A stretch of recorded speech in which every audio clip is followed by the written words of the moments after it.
Welcome everybody to the first ever episode of the Spaulding Sessions. We are here in my car because a lot of stuff is closed up. Let's talk a little bit about the Roar Before the 24 here at Daytona. I got some notes I wrote down, and again, we're not going to make this too long, but a few of the key notes that I want to get into. This weekend we had the Michelin Pilot Challenge, the VP Sports Car Challenge, and the IMSA WeatherTech Sports Car Championship here at Daytona. Let's talk a little bit about some of the big notables, beginning with the VP Racing Sports Car Challenge with the races. Obviously, I was here for the second race, but I was not here for yesterday's race.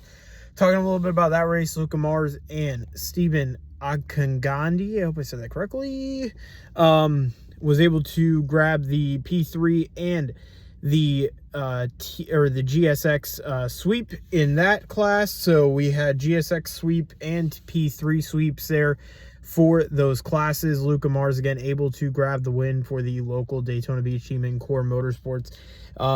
Few notables from the race. Excuse me, let me flip to my notes here. I have my notes all set to go. We have Alex Kirby got loose out in the Le Mans chicane. That was a big thing that happened. We have Mark Miller, who ended up retiring. We talked to the team owner of Thaz Competition, who is the Detroit race team, Fasil Ahmed, and he had mentioned to us basically that they were working on figuring out what the problem was, and that they will hopefully get that figured out here soon. So again, that is what I got from him. We did have a full course yellow that came out in that race from the Alex Kirby incident. He got stuck out at the Le Mans chicane, out in the grass, kind of where the barrel roll, if you will, happened for Ryan Preece. Cody Ware is back. One thing that was very notable about that is Cody Ware, they announced that he is going to be running 10 NASCAR races. I don't believe that's been announced yet.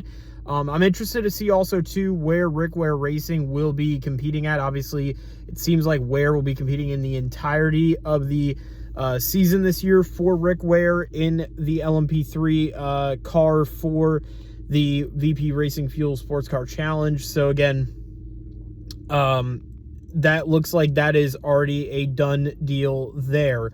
So, it looks like Cody Ware will be competing the entirety of that season there, and then obviously competing as well in the other sports car, or not the other, in NASCAR, excuse me, for 10 races. I'm assuming he'll be racing in the 15 car, but I could be wrong, so we're gonna have to see if that is the case.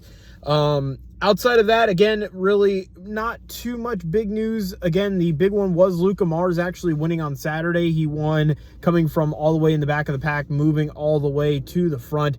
Very impressive victory for him on Saturday in the season opener. This is a series that I'm very excited to keep an eye on this year. I think there's a lot of interesting teams and drivers in this series, and also they will be coming to St. Pete in due time, so this is not the last Florida event that they will have this season. So again, Agakani, I hope I said that correctly, Agakani won for MLT Motorsports with the win of Luca Mars for Core Motorsports, excuse me, for the GSX class. Let's talk a little bit now about this qualifying. Very interesting qualifying today, to say the least. The big story, obviously, coming out of practice, session 6. This was for the IMSA WeatherTech Sports Car Championship, a very brief session. It was only for the GTP class. Neil Johnny in the Proton Competition, number 5 Porsche, got locked up on his brakes heading into the kink. Car hit the back end, hit the wall, or the back end of the car hit the wall, destroyed that car. They took it to the pits. We thought maybe it was going to be cosmetic. Looked, I guess, to be more than just cosmetic damage. So Proton did not put in a lap time.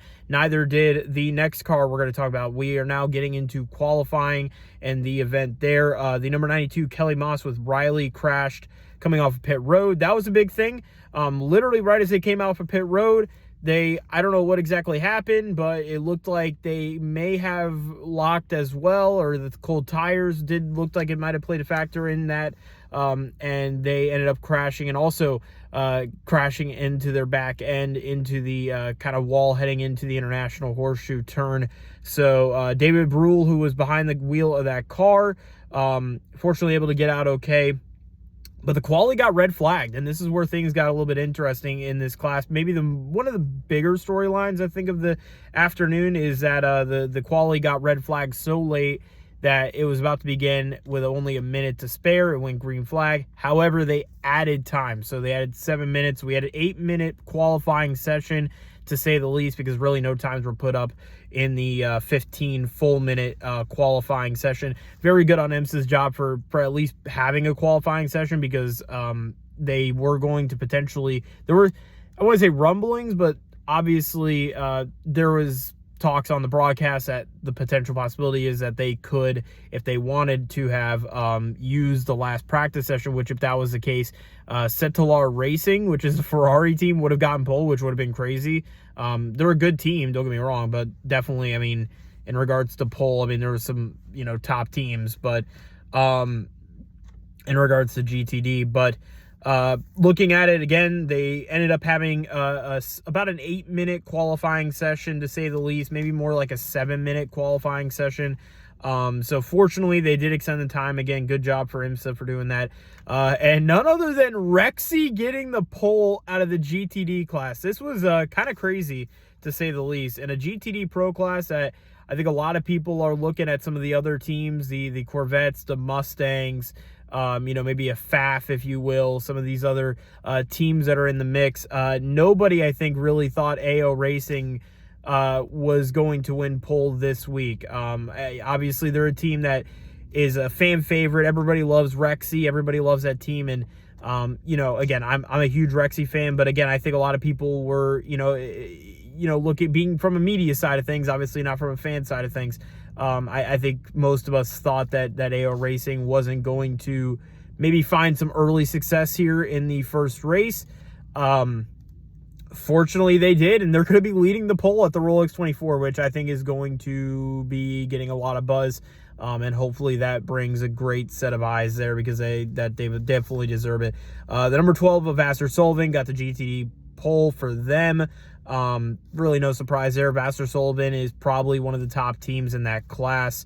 So, again, no surprise there, though. Roman DeAngelis, guy who we talked to earlier today, for Heart of Racing, unfortunately, something must have happened. We obviously didn't get a chance to talk to him prior to qualify, or before or after qualify, I should say. We talked to him prior, so this was a precursor when I talked to him, but very interesting to see that happen, because that's a team that I think will be one of the top teams in that class this year. And with a new Aston Martin, we'll see. Again, reliability with a lot of these new cars is one thing to keep in mind here going forward. LMP2, in regards to some news, Perez Campank, who is from rally fame, he hit the wall, damages to the back of the car.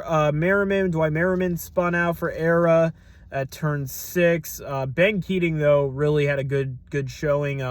LMP2 was a little bit quieter, not as many, battles, if you will, in qualifying. But Ben Keating, obviously, very smart driver. He's a bronze-rated driver, but he's definitely more than a bronze-rated driver. He's a very talented driver. He's been racing for years, and he's somebody that definitely knows how to get the job done. Speaking at it, he's got 16 pole wins, and also, 5th straight, I think it was. They had said it on the PA system when we were doing the media press conferences with him. So that's very exciting, obviously, for him. And United, it's a wet takeover at the beginning of the grid for the LMP2 class with Inter Europol, and with United also grabbing the pole, or at least the top 2 spots on the grid. So that's kind of interesting there. Going into GTP, obviously 15 minutes of qualifying here, no more 20-minute qualifying. No Proton competition. That was kind of the big thing. Proton did not run any laps, as I mentioned, so they did not qualify. But the big thing was the track records. We had all 9 that were able to qualify, able to break the track record, which is a huge deal. Pipo Derani broke it, officially speaking, by the end of the session, with a 132.656. DeFilippi originally broke the record with a 133.02. We had 3 times under 1 minute and 33 seconds, which is phenomenal. And Durrani and Bourdais will sweep the pole. So again, that is what it is looking like here at the Roar before the 24 weekend. Obviously, this one a little longer, but these Spaulding sessions are going to be kind of a new thing we'll be doing now after each race weekend, if you will. And obviously, we'll have one for the Rolex 24 next week. So, yeah, good stuff, obviously, here from the Roar. Some teams got into some trouble. We'll see if the Riley entry and the Proton competition entry should be ready by the Rolex. I would assume they will be.